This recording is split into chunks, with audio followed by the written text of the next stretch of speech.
অতিমাত্ৰা গৰমৰ বাবে গুৱাহাটীসহ বহুকেইখন জিলাতে বিদ্যালয়সমূহৰ পাঠদানসমূহ ৰাতিপুৱা 9 বজাৰ পৰিৱৰ্তে ৰাতিপুৱা 7 বজাত তেওঁলোকৰ নিৰ্দেশনা প্ৰদান কৰিছে। এয়া মই নিউ গুৱাহাটী আদৰ্শ স্কুলৰ চৌহদত আছোঁ, যিহেতু ৰাতিপুৱা 7:30 বজাৰ পৰা বিদ্যালয়ৰ ছাত্ৰ-ছাত্ৰীসকলে তেওঁলোকে ভিতৰত প্ৰৱেশ কৰিছে আৰু তেওঁলোকে ইতিমধ্যে যি প্ৰাৰ্থনা সেই প্ৰাৰ্থনা তেওঁলোকে আৰম্ভ হৈছে। আমি ভিতৰলৈ প্ৰৱেশ কৰিবলৈ চেষ্টা কৰিম, যিহেতু প্ৰতিগৰাকী ছাত্ৰ-ছাত্ৰীয়ে ইতিমধ্যে বিদ্যালয়ৰ ভিতৰত প্ৰৱেশ কৰিছে। এয়া দেখুৱাইছোঁ 7:30 বজাৰ লগে লগে এওঁলোকে কেনেদৰে ভিতৰত প্ৰৱেশ কৰিছে, কেনেকুৱা লাগিছে বা তেওঁলোকে যিহেতু ৰাতিপুৱা 7 বজাত এই পাঠদানৰ নিৰ্দেশ দিছে তেওঁলোকৰ পৰা জানিব চেষ্টা কৰিম। কেনেকুৱা লাগিছে যিহেতু ৰাতিপুৱা 7 বজাত তোমালোকে আহিছা? ভাল লাগিছে। অতিমাত্ৰা গৰমৰ ফলত তোমালোকে বিদ্যালয় আহিছা, যিটো ৰাতিপুৱা 7:30 বজাত আহিব দিছিল, 12:30 বজাত ঘৰলৈ যাবলৈ দিব, এই নিৰ্দেশনাক তোমালোকে কেনেকৈ মানি লৈছা? কেনেকুৱা লাগিছে? ভালে লাগিছে। মামা কি ক'বা? কি ক'ম, ভালে লাগিছে আৰু 7:30 বজাত দিছে, গৰম বেছি। নিশ্চিতভাৱে এনে অতিমাত্ৰা গৰমৰ বাবে প্ৰতিখন বিদ্যালয় ইতিমধ্যে তেওঁলোকে 7:30 বজাত পাঠদান কৰাৰ নিৰ্দেশনা প্ৰদান কৰিছে। যিহেতু অতিমাত্ৰা গৰম আৰু এই গৰমৰ ফলতে গুৱাহাটীসহ বিভিন্ন জিলাৰ পাঠদানসমূহ ৰাতিপুৱা 9 বজাৰ পৰিৱৰ্তে ৰাতিপুৱা 7:30 বজাৰ পৰা 11:30 বজালৈকে প্ৰাথমিক বিদ্যালয়সমূহৰ পাঠদান আৰু 7:30 বজাৰ পৰা 12টা বজালৈকে মাধ্যমিক বিদ্যালয়ৰ পাঠদানসমূহ আৰু 7:30 বজাৰ পৰা 12:30 বজালৈ হাইস্কুলৰ যি পাঠদান সেই পাঠদানসমূহ কৰাৰ নিৰ্দেশনা ইতিমধ্যে প্ৰদান কৰিছে। এয়া নিউ গুৱাহাটী আদৰ্শ স্কুলৰ ৰাতিপুৱা 7:30 বজাৰ লগে লগে এওঁলোকৰ বিদ্যালয়ৰ যি নিৰ্দেশনা এই নিৰ্দেশনা মানি তেওঁলোকে এনেদৰে তেওঁলোকৰ যি প্ৰাৰ্থনা সেই প্ৰাৰ্থনা গৃহ আৰম্ভ কৰিছে। শিক্ষক শিক্ষয়িত্ৰীসকল ইতিমধ্যে আহি উপস্থিত হৈছে। চৰকাৰৰ এই নিৰ্দেশনাক প্ৰতিগৰাকী শিক্ষক শিক্ষয়িত্ৰী ছাত্ৰ ছাত্ৰীয়ে ইতিমধ্যে মানি লৈছে। যিহেতু অতিমাত্ৰা গৰম, এই গৰমৰ বাবে প্ৰতিগৰাকী শিক্ষক শিক্ষয়িত্ৰী এনেদৰে মানি লোৱা দেখা পোৱা গৈছে। আমি প্ৰধান শিক্ষক আছে বা যিসকল শিক্ষয়িত্ৰী আছে তেওঁলোকৰ পৰা জানিব চেষ্টা কৰিম। এগৰাকী আছে, যিহেতু অতিমাত্ৰা গৰম আৰু গৰমৰ বাবে 7:30 বজাৰ নিৰ্দেশ প্ৰদান কৰিছে ছাত্ৰ ছাত্ৰীসকল শিক্ষকসকলে অহাৰ, এই ক্ষেত্ৰত চৰকাৰৰ এই নিৰ্দেশনা কেনেদৰে মানি ল'ব?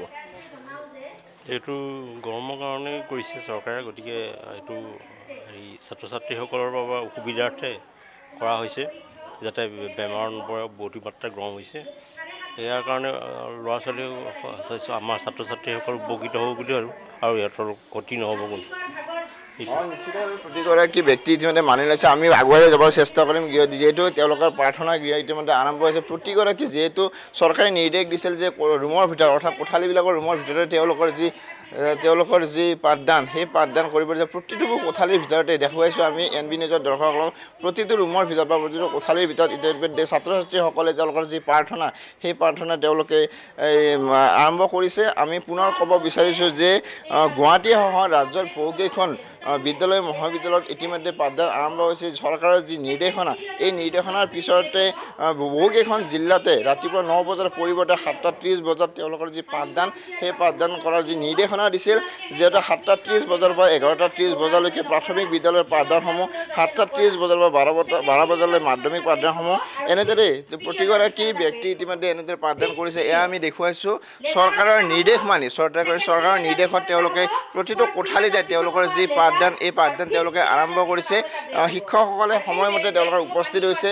চৰকাৰে যি নিৰ্দেশ দিছিল এই নিৰ্দেশ মতে তেওঁলোকে 7:30 বজাৰ লগে লগে এনেদৰে তেওঁলোকৰ আৰম্ভ কৰা হৈছে। প্ৰধান শিক্ষক আহি পাইছে, প্ৰধান শিক্ষকৰ পৰা আমি কিছু কথা জানিবলৈ চেষ্টা কৰিম।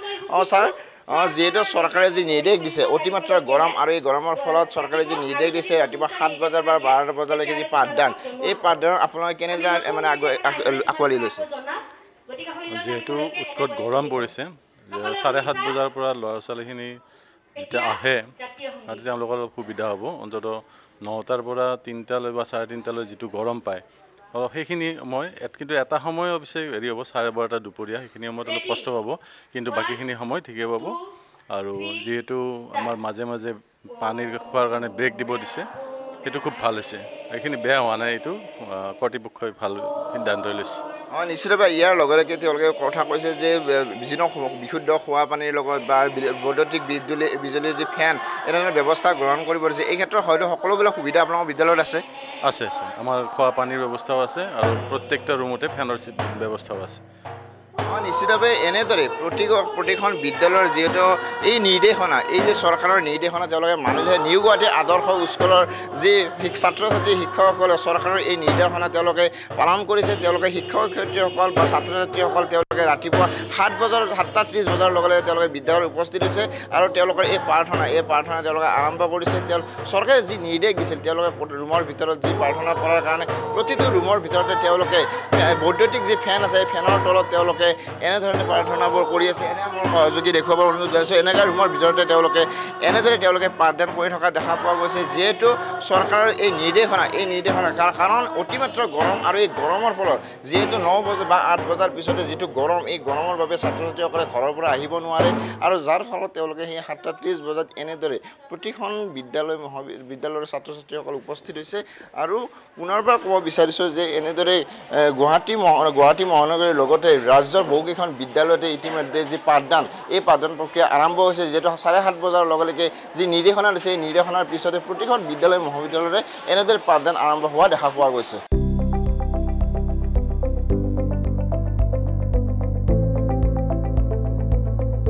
NB নিউজ সহজ সৰল ভাষাত নৱভাৰতৰ কথা